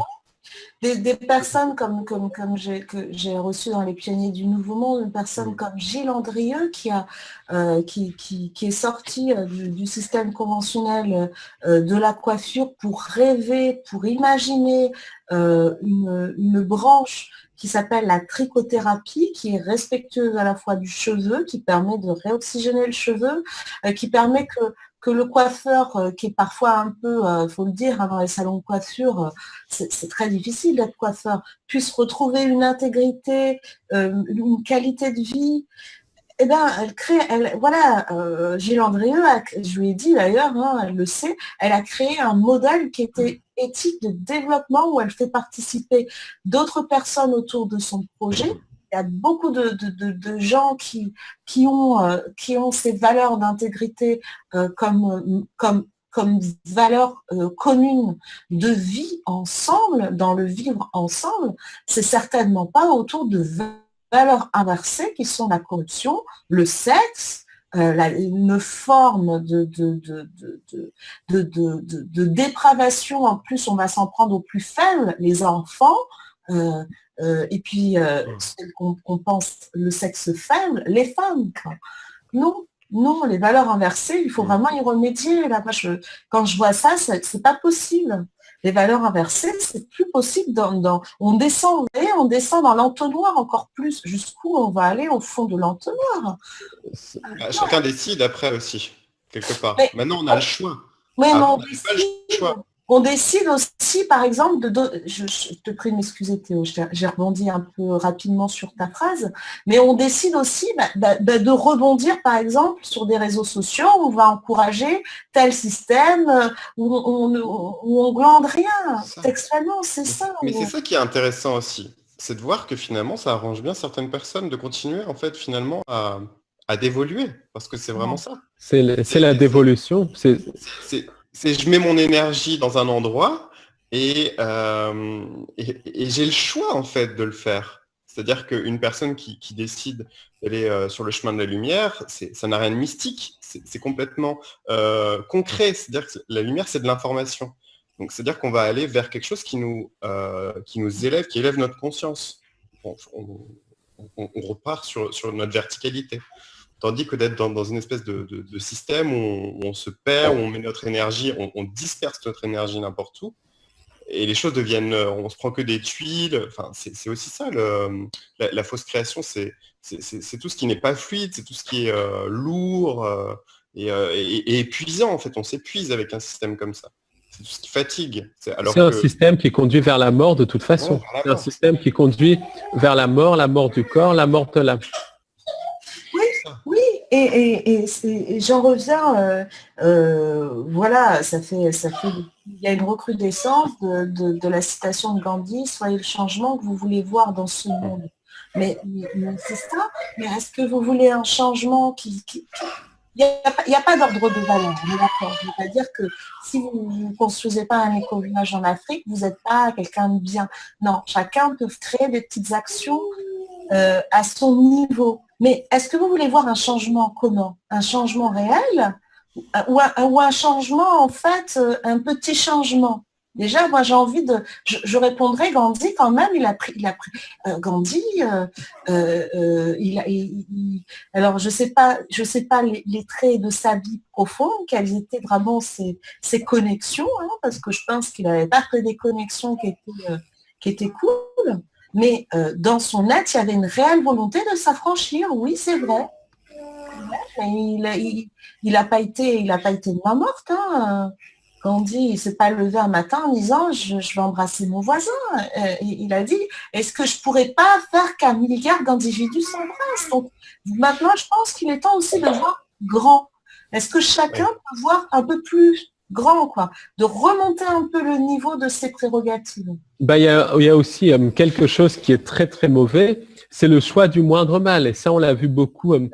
On l'a vu beaucoup, par exemple, en 2007, quand c'était Sarkozy, les gens allaient voter royale, même think tank et tout ça, le moindre mal, et surtout en 2012, les gens sont allés voter Hollande, le moindre mal, que Sarkozy, 4 ans après, regardez où est le moindre mal. C'est vraiment la même merde, le même système. Et beaucoup de gens disent, ah oui, l'excuse bidon, beaucoup de gens sont morts pour le vote, donc il faut aller voter et votons pour le moindre mal. Mais ces gens-là, ils entretiennent vraiment un système criminel, un système satanique. On n'a pas à voter pour le mal, on n'a pas à souffrir, on a à être heureux, on a à être humain, on a à vivre, tout simplement. On n'a pas à souffrir plus ou moins. Rappelons les valeurs de la démocratie, c'est de s'affranchir du joug. Est-ce que là, c'est pas une forme de joug? La réponse est oui. Donc, si nous sommes vraiment démocrates et portés sur l'affranchissement, eh ben, on choisit non pas le moindre mal, mais on choisit de mettre à plat en fait ce système. Et ça, c'est comme on l'a vu plusieurs illustrations, on voit que le système repose sur un système pyramidal avec le peuple en dessous qui soutient tout. Mais que la pyramide s'effondre si le peuple décide de ne plus adhérer à ça. Tout simplement. Et surtout après, beaucoup de gens me disent il faut aller manifester et tout. C'est pas en manifestant, c'est en ne collaborant pas avec le système, complètement pacifiquement. Si une décision ne nous plaît pas, on ne la suit pas, on reste chez nous et puis voilà. Si les gens avaient les couilles déjà d'assumer leurs décisions, eh ben voilà, les choses ne seraient pas comme elles sont, tout simplement. Mais ça repart sur ça parce que tu parles de la loi du consentement. Et j'ai écrit là-dessus et je dis, la loi du consentement, c'est si tu ne consens pas, c'est comme si tu crées quelque part un bouclier naturel en fait contre ce que la société veut en gros te faire bouffer. Mais si par exemple quelqu'un te dit quelque chose, tu dis bah non, moi je suis pas d'accord avec ton truc. C'est-à-dire que moi, je me rends compte dans les conversations, par exemple, les gens veulent t'amener, en fait, c'est les égrégores qui poussent comme ça, et les gens sont reliés aux égrégores, ils veulent t'amener dans quelque chose. La télé, n'importe, enfin, tous les médias, etc. Mais en fait, quand on ne consent pas à ça, c'est-à-dire, par exemple, je vois un film qui parle de la fin du monde, qui parle du transhumanisme ou des extraterrestres négatifs, etc. Mais je ne consens pas à ça, en fait. C'est pas moi qui veux... on veut m'imposer une création. Mais c'est moi qui crée ma vie, en fait. Ce n'est pas l'autre, c'est pas à l'autre de décider pour moi ou de m'amener dans un chemin de traverse, en fait, parce qu'il est question de ça. Mais c'est ça. Un chemin de traverse, en fait, qui veulent nous faire prendre. Mais tout est justement la question de ces égrégores. Par exemple, qu'est-ce qui se passe? Et c'est là où on rentre à nouveau dans le schéma de l'intelligence artificielle, du transhumanisme et tout ça. Quand il y a un film, ça va être vu par des centaines de milliers, voire des millions, voire des dizaines de millions de personnes. Ça va générer un égrégore. Un égrégore, c'est une espèce de forme pensée extrêmement dense et tout ça. Et il y a des formes d'intelligence artificielle qui favorisent la génération d'égrégores. L'onde de forme des villes aussi favorise la génération d'égrégores, de choses comme ça. Et il y a beaucoup de gens, par exemple, qui vont voir un film, qui vont sans le savoir générer des égrégores. Mais ensuite, ce qui se passe, c'est que si un égrégore est suffisamment puissant, il va prendre des gens qui n'ont même pas vu le film. Et ça, c'est lié à l'intelligence artificielle, c'est lié aux ondes de forme, c'est lié aussi à l'état de vibration des gens et tout. Et un égrégore va prendre des gens qui vibrent un petit peu en synchronicité avec l'égrégore. Et donc, les gens qui sont connectés à l'égrégore généré par le film vont, malgré eux, créer la réalité voulue par le film, ou contribuer à créer une forme de réalité voulue par le film. Donc, la chose, c'est d'être tout le temps conscient de ces égrégores et tout le temps se dire, quand il y a une conversation, quand il y a quelque chose, vers où on veut m'emmener, dans quoi on veut m'emmener, vers quoi on cherche, qu'est-ce qu'on cherche à me faire créer. Vous voyez ce que je veux dire? Toujours être conscient de tout ça, parce que c'est très facile de tomber dans un égrégore et tout ça. Par exemple, l'égrégore le plus récent, c'est l'égrégore Charlie, qui est lié au Blue Beam. Et et tout ça, et beaucoup de gens qui avaient des sentiments xénophobes, des sentiments racistes, des sentiments anti-musulmans générés par la société, sont tombés dans cet horrible égrégore Charlie et contribuaient à générer, le Blue Beam contribue à générer cette arrivée du faux sauveur et tout ça. Ah non, mais moi, quand j'étais gamine, quand j'avais une dizaine d'années, j'étais hyper patriote. Hein. Ah, je chantais la Carmagnole avec le bonnet Frégie. Parce que j'avais envie de défendre en fait la patrie, celle qui me idéal. donnait à manger, dans mon imaginaire, celle qui me donnait à manger, celle qui me protégeait. En plus, mon père, il était militaire de carrière, donc il y avait en plus la dimension, la fierté nationale. Ah non, mais moi, j'étais hyper révolutionnaire. D'ailleurs, je suis révolutionnaire dans l'âme, mais pas comme on l'entend. Je suis évolutionnaire, mais je ne suis pas darwiniste.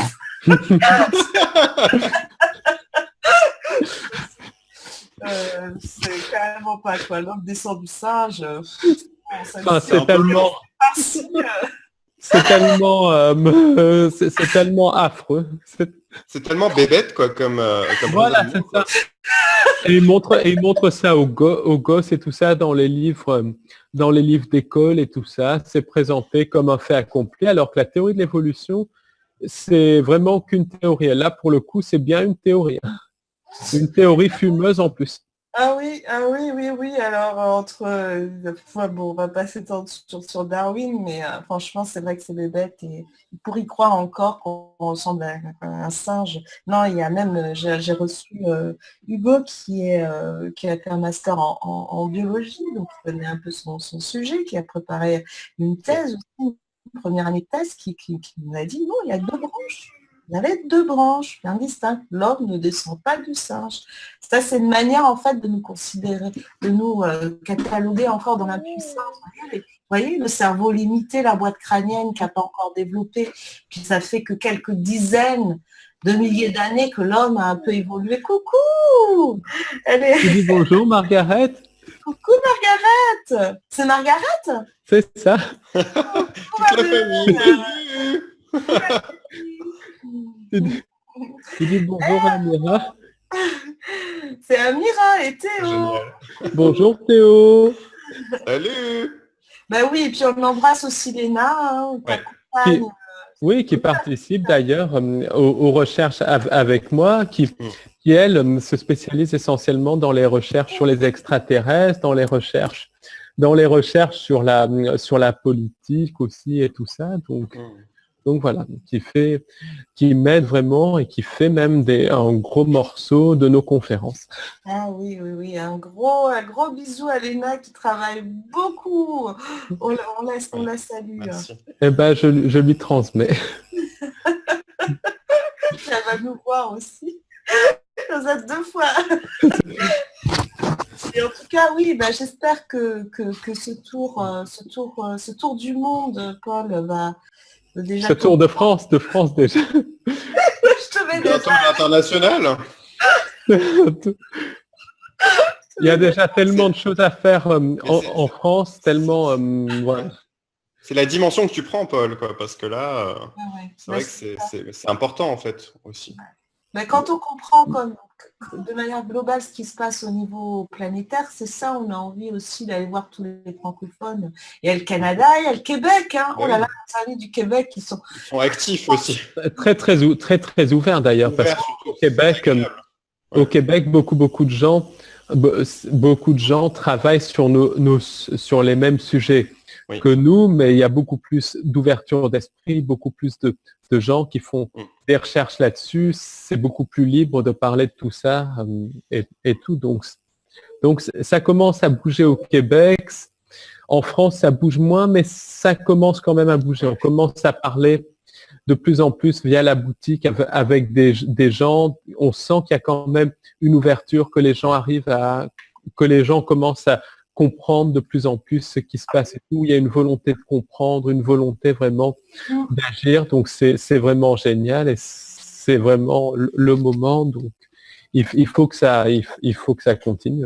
Ouais, je suis en train de feuilleter justement les pages de ton livre qui est toujours disponible à la vente. Je vous ai indiqué le blog de Paul pour que vous puissiez commander ce livre.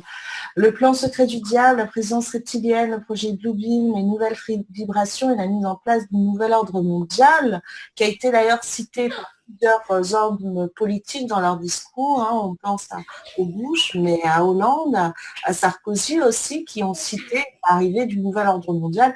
Donc, est-ce qu'on peut penser à une conspiration? Oui, mais pas de notre côté. En tout cas, nous, on aimerait bien se retrouver sur la piscine en train de siroter notre cocktail. Non, mais rien ne vaut l'original. Entre nous, Amira, entre nous, Paul et Amira, rien ne vaut l'original à la copie. C'est clair.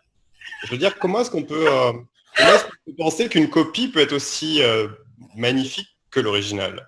C'est vraiment se foutre de notre gueule, quoi. Mais c'est ça. Et justement, ils sont en train, par tout le transhumanisme et tout ça, par même les intelligences artificielles, de nous faire fusionner de plus en plus dans des copies de copies, en fait. Parce qu'il y a ça aussi. Les gens qui sont, par exemple, les gens qui sont accrochés à Facebook toute la journée, qui sont accrochés à des jeux comme Second Life et tout ça, les gens aussi, les gens qui sont littéralement accrochés à l'informatique toute la journée, non pas dans un but de faire des recherches, dans un but de transmettre une information, mais dans un but d'être uniquement dans l'informatique pour faire comme le copain et tout ça. Ils sont aspirés vers une copie de la copie de la copie. Donc ce qu'ils cherchent vraiment à faire, c'est à nous connecter à la machine par le biais aussi d'Internet et tout ça, qui est vraiment à double tranchant. À la fois, ça permet de transmettre l'information comme on fait ici, mais à la fois aussi, ça coupe les gens déjà de la copie, donc encore plus de la source, ça les met dans une copie de la copie. Et à un autre niveau, ça vectorise aussi toutes les formes d'intelligence artificielle qui sont liées à tout le réseau satellite, au réseau Google, des intelligences artificielles électromagnétiques qui sont de nature non humaine, qui sont de nature humaine aussi. Par exemple, Google est en train de générer des formes d'intelligence artificielle. Les satellites officiels et des programmes officieux, donc parce que pour un satellite lancé, il y a 10 satellites secrets qui sont lancés. Et bien, tout ça génère des réseaux qui génèrent des formes d'intelligence artificielle qui, vont ensuite passer par l'intermédiaire d'Internet, par l'intermédiaire de la Wi-Fi et qui vont littéralement manipuler nos esprits, agir aussi sur notre subconscient, agir sur notre ADN. Et ça aussi, ça fait partie du transhumanisme. Et comme on est tous aussi contaminés par l'intermédiaire de chemtrails, par des formes de vie artificielles qui provoquent la maladie des Morgellons, donc des smart dust, des formes de vie bioartificielles, biosynthétiques. Et ces formes de vie biosynthétiques sont sensibles en gros aux ondes électromagnétiques, donc aux intelligences artificielles. On est de plus en plus piloté par les intelligences artificielles, ce qui fait qu'à l'heure actuelle, quand on dit que c'est 10-15% de la population qui est sous contrôle mental total, eh ben, c'est en fait toute l'humanité qui est sous contrôle mental, je dis pas total, mais à des degrés divers, à cause de ces intelligences artificielles, à cause des choses comme les maladies des Morgellons. Et si on monte encore d'un niveau, c'est même toutes les formes de vie, puisque la maladie des Morgellons, les recherches de Kurzweil, par exemple, de Sophia Smallstorm, montrent que la maladie des Morgellons, les intelligences artificielles, ça affecte carrément les légumes, les animaux. Donc, c'est toute la biosphère terrestre qui est en train d'être modifiée. Non, mais c'est global. Alors, il y a vraiment un sursaut. Il ne faut pas oublier que il faut nous considérer de fait des êtres. On baigne dans la maladie. Il faut dire ce qui est. C'est le sursaut de vouloir en sortir, de vouloir revenir à quelque chose qui est... C'est la norme, la maladie, maintenant. Ouais, mais il y a une forme de maladie psychique, il y a une forme de maladie au niveau des corps, voilà quoi. Mais les gens, tout est fait pour rendre les gens malades. Tout est fait pour rendre les gens malades. Par Mais exemple, les gens flippent même, les gens ont peur de tomber malade. Ils vivent par dans une- exemple, moi, ce que je dis aussi, et ça, c'est faire très attention, les centres de santé, genre centre de santé, MGEN et tout ça, les gens rentrent là-dedans avec un rhume. Systématiquement ou presque, les médecins ou plutôt les charlatans qui sont là-bas, les charlatans inhumains qui sont là-bas vont systématiquement prescrire des analyses, quasiment systématiquement, et les analyses vont forcément trouver une maladie, une anomalie, qui en fait n'est pas une anomalie parce que chacun a des organismes différents, et ces anomalies vont ensuite être traitées par des substances chimiques qui là vont affecter le corps. Donc méfiance aussi de tous les centres de santé et tout ça. Et qui commencent les espèces de pôles médicaux, pôles santé, en fait, pôles maladie, c'est vraiment pour rendre les gens malades, pour trouver des maladies imaginaires et tout ça. Moi, je vais dans un hôpital, mieux je me porte. Hein. Exactement. Mais le corps est 1000 fois plus intelligent que tous les médecins je sais pas, enfin, du monde. C'est-à-dire que le corps a une forme de défense naturelle et vacciner absolument à tout prix. D'ailleurs, ils en ont terminé avec le vaccin, vous savez, le vaccin classique, et ils ont remplacé par le vaccin avec les 6 souches ou je sais plus. Mais en fait, on n'a pas besoin de vaccins. Pourquoi est-ce qu'on nous met des vaccins on a des systèmes immunitaires qui sont très puissants et tout ça. L'organisme est fait pour se régénérer. Ensuite, on peut nous-mêmes travailler le terrain et tout ça, mais le but, de toute façon, de l'allopathie, c'est d'entretenir la maladie pour que les gens soient dans un état de maladie constant. Et quand on regarde, voilà, et quand en plus on regarde qui sont les médecins, à 90%, c'est des francs-maçons incompétents qui sont financés par les laboratoires pharmaceutiques. Donc, sous couvert de congrès et tout ça, c'est des laquais des laboratoires pharmaceutiques, des empoisonneurs professionnels qui ne connaissent rien au corps et encore moins à l'âme. C'est ça. Eh bien, sur ces quelques derniers mots, on va conclure sur cette émission qui a été très intense. Hein. C'était un feu nourri. Mais très intéressante, et c'est très bien que toute cette information circule, et voilà, vraiment chapeau à Amira et chapeau à Théo, parce que c'est vraiment merci, mais c'est vraiment une très bonne émission, beaucoup d'ouverture d'esprit, un gros travail, des très bons intervenants, donc voilà, vraiment merci pour votre travail. Merci, on accueille. On accueille, mais après c'est un peu le même travail que toi dans le sens de porter au plus grand nombre. Après, chacun prend ce qu'il a besoin. L'essentiel, c'est de pouvoir recouper le grand puzzle et la compréhension planétaire pour savoir véritablement qui nous sommes encore, parce que ça nous ramène à notre essence et comment en fait la garder intacte. Donc intacte notre intégrité. Notre innocence, c'est très important de garder notre innocence, notre part de notre enfant. Voilà. C'est pour ça que je trouve amusant de voir ta petite Margaret qui passe, et ça représente vraiment l'enfant intérieur, l'enfant intact.